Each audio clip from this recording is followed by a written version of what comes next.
തമിഴ്നാട് നിയമസഭയിൽ ടി.വി.കെ സർക്കാർ ഇന്ന് വിശ്വാസ വോട്ട് തേടും. എ.ഐ.എ.ഡി.എം.കെയിൽ ഒരു വിഭാഗം വിജയ് സർക്കാരിനെ പിന്തുണയ്ക്കുമെന്നാണ് വിവരം.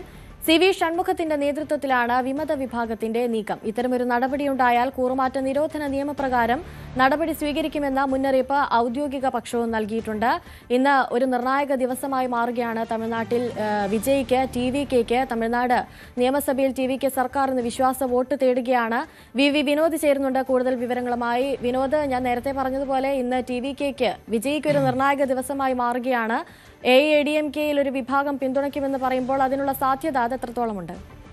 അനുശ്രീ, വിജയ് വിശ്വാസ വോട്ട് നേടും എന്നത് ഏറെക്കുറെ ഉറപ്പാണ്. കാരണം 120 എന്ന ഒരു സംഖ്യയിൽ നിൽക്കാൻ ഇപ്പോഴും കഴിയുന്നുണ്ട്. 118 പേരുടെ പിന്തുണയാണ് വേണ്ടത്.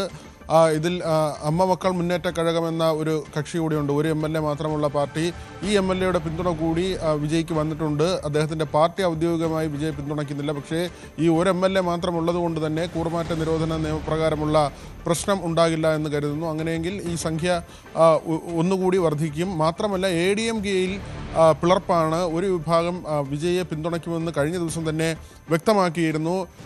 ഷൺമുഖത്തിൻ്റെ നേതൃത്വത്തിലുള്ള വിഭാഗമാണ് എ.ഡി.എം.കെയിൽ ഇടഞ്ഞു നിൽക്കുന്നത്. അവർ അങ്ങനെ ഒരു തീരുമാനമെടുത്തു കഴിഞ്ഞാൽ കൂറുമാറ്റ നിരോധന നിയമപ്രകാരമുള്ള നടപടികളുമായി മുന്നോട്ട് പോകുമെന്ന് എടപ്പാടി പളനിസ്വാമി പറയുന്നു. 47 അംഗങ്ങളാണ് എ.ഡി.എം.കെയ്ക്കുള്ളത്. ഇതിൽ 32 എന്നൊരു സംഖ്യ ആയി കഴിഞ്ഞാൽ തീർച്ചയായും അവർക്ക് ആ ഒരു ബുദ്ധിമുട്ടുണ്ടാകില്ല. 3/2 ഭൂരിപക്ഷത്തോടു കൂടി അവർക്ക് ഈ കൂറുമാറ്റ നിയമം അത് മറികടന്നുകൊണ്ട് തന്നെ വിജയുടെ ഒപ്പം ചേരാൻ കഴിയും.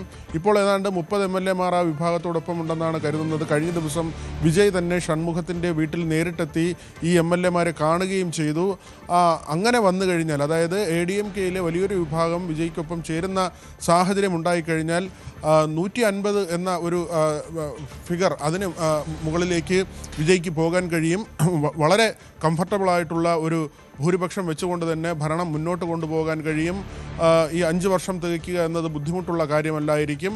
ഈ മന്ത്രിസ്ഥാനം ഉൾപ്പെടെയുള്ള കാര്യങ്ങളുണ്ട്. അതിൽ നേരത്തെ കോൺഗ്രസിൻ്റെ 5 അംഗങ്ങൾ പിന്തുണച്ചിരുന്നു. 2 മന്ത്രിസ്ഥാനമാണ് അവർക്ക് നൽകുന്നത്. അത്തരം കാര്യങ്ങളിൽ കൂടി ഒരു ധാരണയായാൽ തീർച്ചയായും എ.ഡി.എം.കെയിൽ നിന്ന് വലിയൊരു വിഭാഗം വിജയ്ക്കൊപ്പം ചേരും. മാത്രമല്ല, ആ നേതാക്കൾ പറയുന്നൊരു കാര്യമുണ്ട്. കഴിഞ്ഞ കാലത്ത് DMK അധികാരത്തിലിരുന്നപ്പോൾ അവർ മാറ്റി നിർത്തപ്പെട്ടു. ഇപ്പോൾ വിജയ് വരുന്നു. ഒരുപക്ഷെ വിജയുടെ സർക്കാർ വീണ്ടും തുടർന്നാൽ ADMK തമിഴ്നാട് രാഷ്ട്രീയത്തിൽ നിന്ന് തന്നെ അപ്രസക്തമാകുന്നൊരു സാഹചര്യമുണ്ടാകും. ജയലളിതയുടെ മരണത്തിന് ശേഷം ആ പാർട്ടിക്ക് ഒരു സ്ഥിരത ഉണ്ടായിട്ടില്ല. OPS പുറത്തു പോകുന്നു, DMKയുമായി ചേരുന്നു. എടപ്പാടി പളനിസ്വാമിയുടെ നേതൃത്വം മറ്റ് നേതാക്കൾ അംഗീകരിക്കുന്നില്ല. ആ തരത്തിൽ വലിയ ഒരു ശിഥിലമായ സാഹചര്യത്തിലൂടെയാണ് ADMK കടന്നു പോകുന്നത്. BJP പിന്തുണയാണുള്ളത്. NDA സഖ്യമാണ്. BJPക്ക് കാര്യമായ വേരോട്ടമില്ല. ഈ തിരഞ്ഞെടുപ്പിലും ഒരു സീറ്റിൽ മാത്രമാണ് BJPക്ക് വിജയിക്കാൻ കഴിഞ്ഞത്. അതുകൊണ്ട് തന്നെ ഇങ്ങനെ ഒരു രാഷ്ട്രീയ സാഹചര്യത്തിൽ മുന്നോട്ട് പോയാൽ തമിഴ്നാട്ടിൽ ADMKയുടെ നിലനിൽപ്പ് തന്നെ ഇല്ലാതാകും. അതുകൊണ്ട് അധികാരത്തിൻ്റെ ഭാഗമായി നിൽക്കുക എന്ന ഒരു തീരുമാനത്തിലേക്കാണ് ഈ വിമത MLA മാർ എത്തിയിട്ടുള്ളത്. ഏതായിരുന്നാലും ഇന്ന് അവർ വിജയെ പിന്തുണയ്ക്കാൻ തന്നെയാണ് സാധ്യത. അനുശ്രീ.